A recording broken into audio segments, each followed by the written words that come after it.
E como estamos falando de quintal e estamos aqui no quintal, né, do Museu Anhanguera, eu queria que você falasse um pouco sobre as escavações que estão para começar justamente aqui nesse quintal. Então, as escavações, qualquer empreendimento que você for lançar tem que ter o licenciamento ambiental. E pelas legislações brasileiras, quem autoriza ou não é um arqueólogo.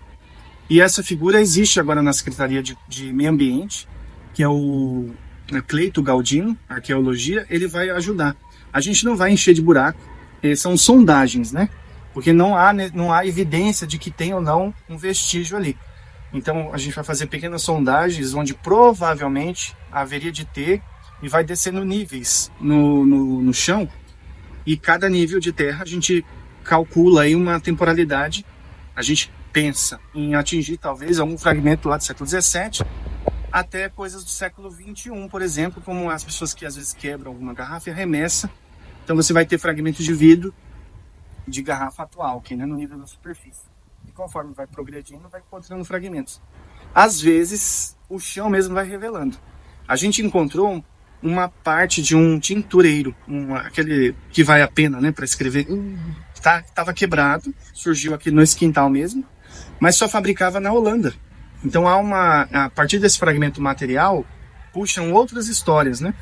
E não, onde está isso? Nos quintais. A gente está num quintal do Museu Anhanguera, vizinho com o quintal do Casarão. Eles não eram, hoje são integrados, né? Mas eram independentes, e esses quintais eram murados. E tudo indica que esse quintal dessa casa, ele continuava até o restaurante São Paulo Antigo. Então eram muito extensos e com essas construções satélites, né? Porque justamente o que a arquiteta talvez trate um pouco, que é para que serve uma casa?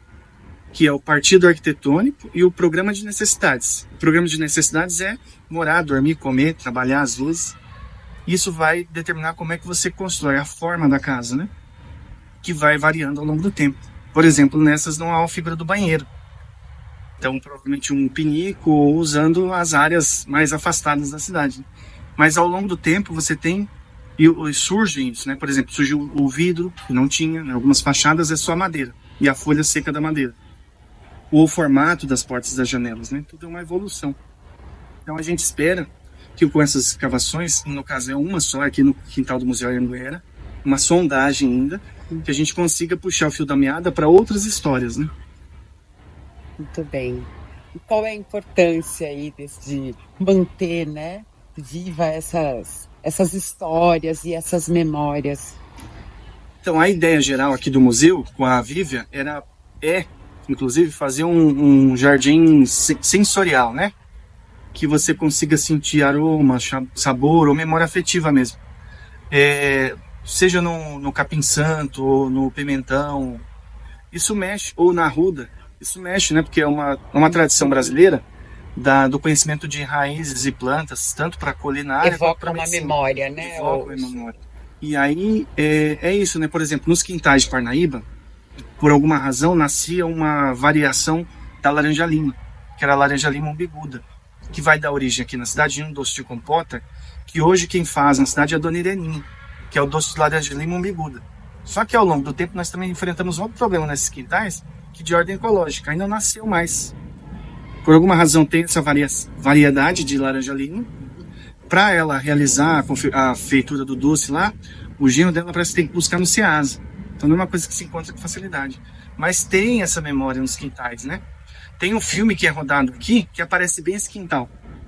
Que tem essa lateral da Rua da Chiquinha, né? Que é bem estreita. E é um filme com Raul Cortez, que é A Fidelidade em Alcance de Todos. E aí, um take da cena lá do filme, alguém pula para o quintal dessa casa. Então é nos quintais que a coisa acontecia, né? Os bailes, as festas.